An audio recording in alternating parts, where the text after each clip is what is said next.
I'm blazing a new path for my generation and for my family, being a diplomat.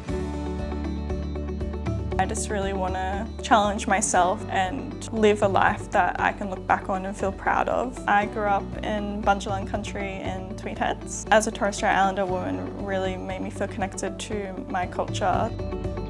I always wanted to live overseas. I wasn't sure how that goal was going to eventuate, but I knew I wanted to do it to push myself, show that being from a small coastal town in Australia, I can go and do big things. I was the first in my family to go to university. Southern Cross gave me all these amazing opportunities to study overseas.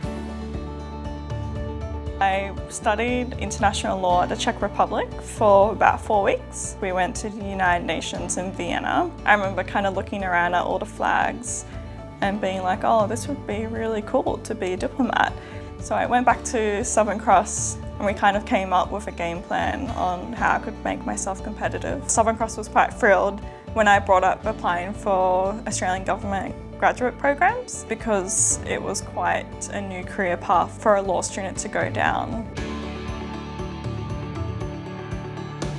I met Joshua, my partner, on our first day of law school. Josh has been the rock throughout my whole DFAT career. 2023, I was nominated to represent Australia at the United Nations for the Permanent Forum of Indigenous Issues. Attending the United Nations was probably the biggest career goal I set myself. I thought I would probably do that in the next 3 decades, not the first 5 years of my career. I felt like, what am I doing here? Talking to other Indigenous elders and leaders, I started to really feel like, oh yes, I'm supposed to be here.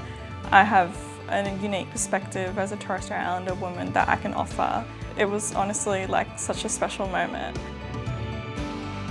I joined Australian Consulate General Nouméa in April 2024.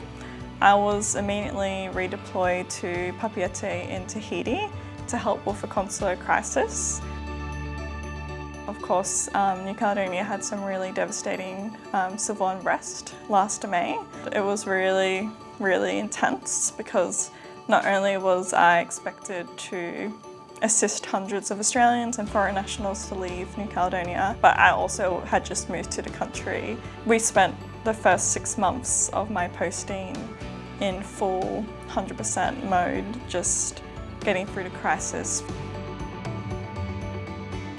The past 5 years since graduating from Southern Cross, I've done so much with my life to be recognised for all my achievements. I'm really honoured.